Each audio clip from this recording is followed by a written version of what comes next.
Hindi ko talaga ginustong lumabas ng kwarto ko para mabuhay lang sa mundong ito. Inunawa ko kung ano talaga ang kailangan ng mundong ito, at yun ay ang otakuismo. Noong na-realize ko na otakuismo ang kailangan sa mundong ito, nagpursige akong lumabas ng kwarto, lumabas sa mundo, at ipagmuhi kung ano talaga ang otakuismo sa mundong ito. Kaya hindi ako sumusuko kahit ilang beses na ako natatalo sa mga naging laban ko sa Puso Wrestling.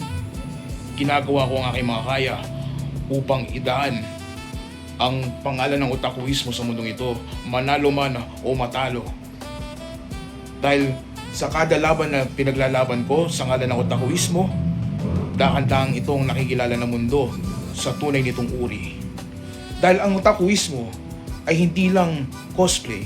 Dahil ang otakuismo ay hindi lang Naruto, One Piece, Voltes 5. Ang otakuismo ay mas malalim pa sa fundamental na pagkakaalam ng tao sa mundong ito. Hindi ito pambata lang.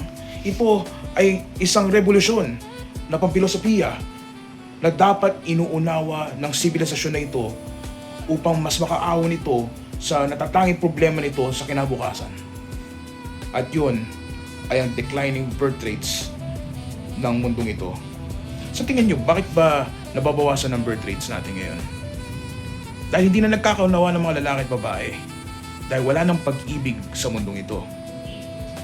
Ang ginagawa ng otakuismo ngayon ay binibigyan ito ng laman ang puso ninyo para mas higit pa lalo ninyong maunawaan ang tunay na kahalagaan ng pag-ibig sa mundong ito gamit ang kapangyarihan ng The Anime World. Kaya kung ako sa inyo, hindi na ako aasa sa mga 3D na nilalang. Mapalalaki o mapababae ka man. Hindi ako naging sexist dito. Unawain ninyo na hindi lang palalaki ang otakuismo. Na maski ang mga babae, dapat maunawaan ninyo na wala na sa mundong ito ang tunay na pag-ibig. Dapat tinatanggap ninyo kung ano ang tunay na husband ninyo, ang tunay na waifu ninyo, at ang tunay na pag-ibig ng ikalawang dimensyon. Kaya hindi ko masasabi sa inyo na nanggagaling sa misogynistic overtone ang mga pinagsasabi ko. Ito ay simpleng katotohanan lang na nagaganap sa mundong ito. Hindi nyo dapat tinatanaw ang mga mensahe ko sa mga paraan na masasabi ninyo na pang one side lang dahil ako isang lalaki.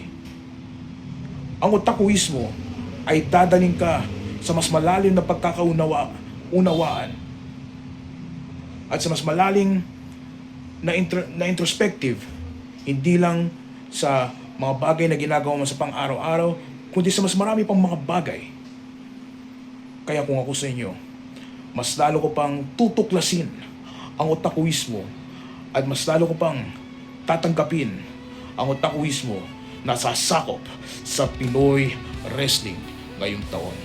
At yun ay isang mensahe mula sa The Anime World.